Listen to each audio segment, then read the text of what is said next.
Hello everyone, welcome to my channel Shilpi's cooking world. আশা করছি যে যেখানে আছেন ভালো আছেন, সুস্থ আছেন। আজ আমি আপনাদের জন্য একটি দইয়ের রেসিপি নিয়ে এসেছি। সেটি হলো আম দই। এই আম দই খেতে খুবই মজার এবং তৈরি করাও খুবই সহজ। আশা করছি রেসিপিটি সবার খুব ভালো লাগবে। রেসিপিটি ভালো লাগলে আমার চ্যানেলটি সাবস্ক্রাইব করে পাশে থাকা বেল আইকনটি ক্লিক করবেন। চলুন তাহলে রেসিপিটি দেখে নিই। আম দই তৈরি করতে এখানে আমি কতগুলো পাকা আম নিয়েছি। এখন আমগুলো থেকে আমি খোসা ছাড়িয়ে ছোট ছোট টুকরা করে ব্লেন্ডারে পানি ছাড়া ব্লেন্ড করে নেব। এখন আমি আমগুলোকে ব্লেন্ড করে আমের পিউরি তৈরি করে নিয়েছি। এখানে একটি প্যান চুলায় বসিয়ে তাতে আমের পিউরিটা নিয়ে নিচ্ছি। এখন এই পিউরিটাকে আমি অল্প আঁচে জাল করে নেব।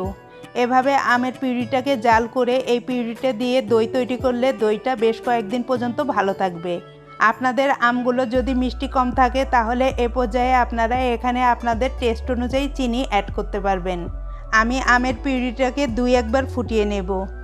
যখন এর ভেতরের পানিটা শুকিয়ে যাবে তখন বুঝতে হবে পিউরিটা জাল করা হয়ে গিয়েছে।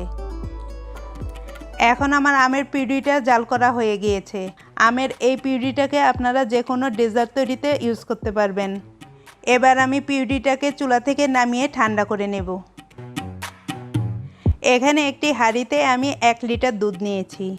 এখন দুধটা হালকা গরম হলে এই দুধের সাথে নিচ্ছি হাফ কাপ গুঁড়া দুধ। এটা অপশনাল, তবে গুঁড়া দুধটা এখানে ইউজ করলে টেস্টটা ভালো আসে। এবার একটি হ্যান্ড হুইস্ক দিয়ে গুঁড়া দুধটাকে ভালোভাবে মিক্স করে নেব। মিক্স করা হলে নিচ্ছি 1/3 কাপ চিনি। আমি এই পরিমাণ চিনি নিলাম।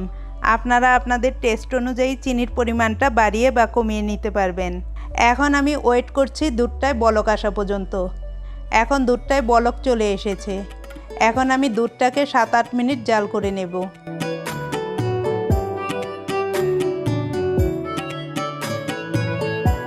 7-8 মিনিট দুধটাকে জাল করার পর আমি চুলাটা বন্ধ করে দিয়েছি। এখন আমি দুধটাকে কন্টিনিউয়াসলি নেড়েচেড়ে ঠান্ডা করে নেব, যেন দুধটার উপর কোনো সর না পড়ে। তবে পুরোপুরি দুধটাকে ঠান্ডা করব না। একটি আঙ্গুল যেন দুধটার মধ্যে কিছুক্ষণ ডুবিয়ে রাখতে পারি এমন হালকা গরম থাকতে হবে। দইটা জমানোর জন্য নিচ্ছি হাফ কাপ পানি ঝরানো টক দই। এবার টক দইটাকে একটি হ্যান্ড হুইস্ক দিয়ে ভালোভাবে ফেটিয়ে নেব। ফেটানো হলে টক দইয়ের সাথে নিচ্ছি আগে থেকে জাল করে রাখা দুধটা এখন কুসুম গরম আছে। সেই সাথে নিচ্ছি 1 কাপ পরিমাণ আমের পিউরি।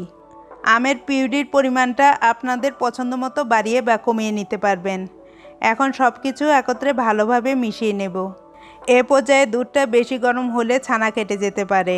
আবার পুরোপুরি ঠান্ডা হলে দইটা ঠিকমতো জমবে না, এটা খেয়াল রাখতে হবে। দুধটা কুসুম গরম থাকতে হবে। এখানে আমি দই জমানোর জন্য কয়েকটি ছোট ছোট প্লাস্টিকের কাপ নিয়েছি। এখন এই কাপগুলোর মধ্যে আমি দইয়ের মিশ্রণটা ঢেলে নিচ্ছি। আপনারা যে কোনো বড় পাত্রে বা কাচের গ্লাস বা বাটিতেও দইটা জমাতে পারবেন, তবে ছোট পাত্রে দই খুব তাড়াতাড়ি জমে যায়। আমার চ্যানেলে মিষ্টি দই ও টক দইয়ের রেসিপি দেয়া আছে, লিঙ্কগুলো ডেসক্রিপশন বক্সে দেয়া থাকবে, চাইলে সেখান থেকে দেখে নিতে পারেন। আমার এই কাপগুলোর ঢাকনা আছে, তাই আমি এই ঢাকনা দিয়ে কাপগুলোকে ঢেকে দিচ্ছি। আপনারা যে পাত্রে দইটা জমাবেন সেই পাত্রে ঢাকনা না থাকলে আপনারা ফয়েল পেপার দিয়েও ঢেকে দিতে পারবেন। আজ আমি দইটাকে ওভেন বা চুলায় বসিয়ে জমাবো না, আমি সনাতন পদ্ধতিতে দইটাকে জমাবো। এজন্য আমি দইটাকে কোনো গরম স্থানে সারা রাত রেখে দেব। আপনারা রান্নাঘরের ক্যাবিনেটের ভেতরেও রেখে দিতে পারেন। মোট কথা, যে স্থানে কোনো বাতাস আসা যাওয়া করে না সে স্থানে রেখে দিতে হবে। এই তো খুব সহজেই তৈরি হয়ে গেল আমার খুবই মজার আম দই। আমি রাতে দইটাকে বসিয়েছিলাম আর সকালে দইটা জমে গিয়েছে। তারপর দইটাকে আমি নর্মাল ফ্রিজে 1 ঘন্টার জন্য রেখে দিয়েছিলাম। এতে করে দইটা আরও ভালোভাবে সেট হয়ে গিয়েছে। দইটা কেমন জমেছে তা আমি দেখাচ্ছি। দেখুন দইটা কত পারফেক্টভাবে জমেছে। এখন আমি একটু কেটে দেখাচ্ছি। দেখে নিশ্চয়ই বুঝতে পারছেন যে দইটা কত ভালোভাবে জমেছে, আর এতে কোনো পানি পানি ভাব নেই।